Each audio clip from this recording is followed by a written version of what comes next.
I watched the movie The Imaginarium of Doctor Parnassus last night. It was recommended by my friend Holly. Um, I hadn't watched it before. I don't remember if it was on my list. I didn't add things on my list and then never watch them or don't get around to it or whatever.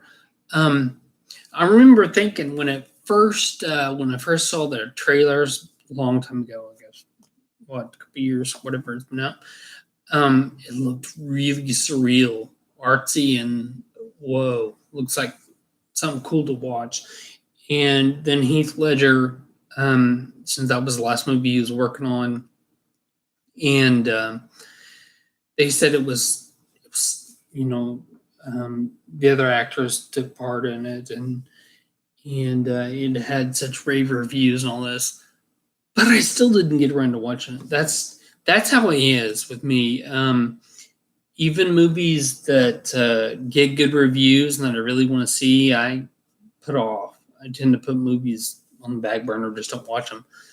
Whenever I ask for recommendations, and specifically I'm watching it because one of my friends recommended it, that's one of the few times I finish movies. Well, not few times, but there's a better chance that I'll finish it if someone recommends it personally and directly, because then I'm watching it.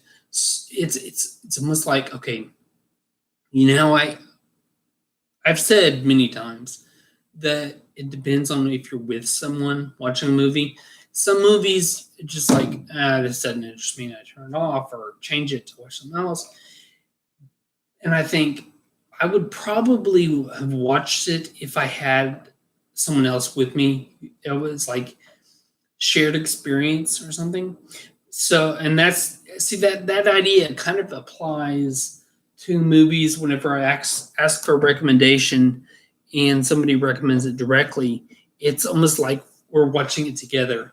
We're not watching it together, but it's like it is a shared experience thing. And this is one of those movies that, unless somebody recommended it, I probably wouldn't have watched it because of so many. It's been on my list, or it's been one that I thought about, and I just haven't watched anyway. So I watched it because Holly recommended it, and I enjoyed it. I thought it was fun. It was a trip. It's one I'll watch. Actually, probably watch it again sometimes, and I wasn't wrong.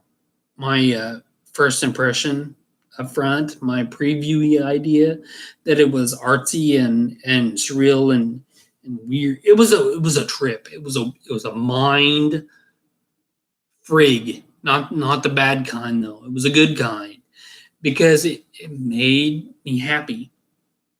I was a little bit surprised from what I heard. That Heath Ledger wasn't like the hero.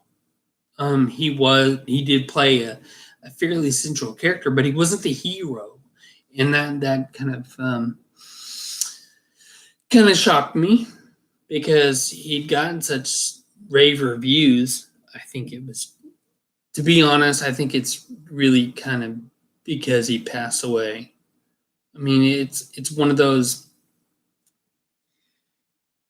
Have you ever experienced when somebody dies, and everybody says, "Oh, they were so good," they weep and they moan, and you think, you didn't like the person when they were alive, but now you like them? Come on, really? No, if you don't like somebody, you just don't like them. I think. I mean, I've seen this meme going around and makes me think of that all of a sudden about or maybe it's not really a meme. It's not written down. But it's like, I hope at my funeral somebody stands up and turns around and says, "He didn't even like you people," or something like that, because it's like the passage from life to death. That passage shouldn't change people's perceptions of you. Okay, back to that. Okay, back to Heath Ledger. He did a good job. I'll give him that. It wasn't like a standout over the top, wonderful performance or whatever. I've heard people say, "Oh, he gave the best performance."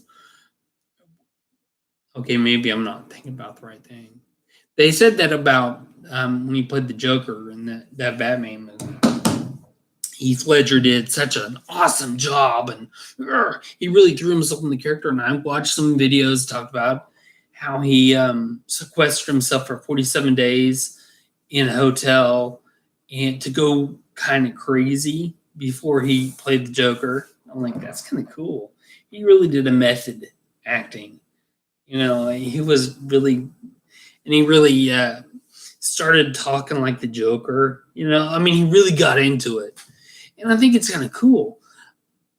But I really didn't feel that it's over the top Oscar performance, whatever. I mean, I've watched the movie a couple times and he did a good job, but he didn't stand out too much to me. Maybe I haven't seen enough movies. I don't know. And good thing I'm not a judge at the Academy Awards because I'd be like Simon.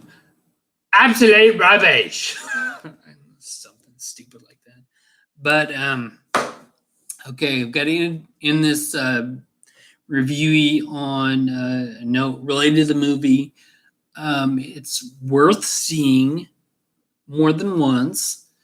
Beware if you are drunk or high, don't watch it because you will go crazy. I suspect because there's a lot of imagery. It's mostly live action. There's a few scenes I think they might be painted or something. I mean, it's just crazy. And the story. This review, we didn't go into the story at all, or the characters. It's set in modern day, like now, but it's like a juxtaposition because Dr. Parnassus and the 4 other people is his daughter, Anton, Percy, who's a little person, and George Tony. So Dr. Parnassus and those four characters, it's almost like they're from another time. They pulled their wagon by horse, but it's set in modern day London. I think it's modern day. I'm trying to think, did they show any cars? I don't remember. They drove by any cars drove by or modern day or at least 20th century. I mean, it's pretty modern. And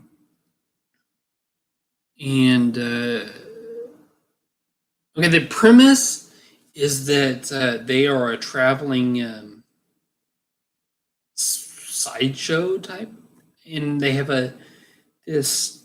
It's not really mirror. It's like cellophane, plastic. It's like reflective cellophane, but it's not really. I mean, it's reflective, so you can see yourself in it.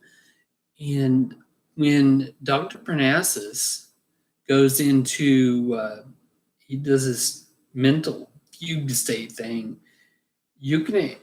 People can actually go through that mirror and they enter his imagination. I don't know how it happens.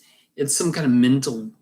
He has some kind of mind control thing going on, and they go into his brain and go into it's their imagination. It's their imagination, but he uses his mental powers. It's a mind.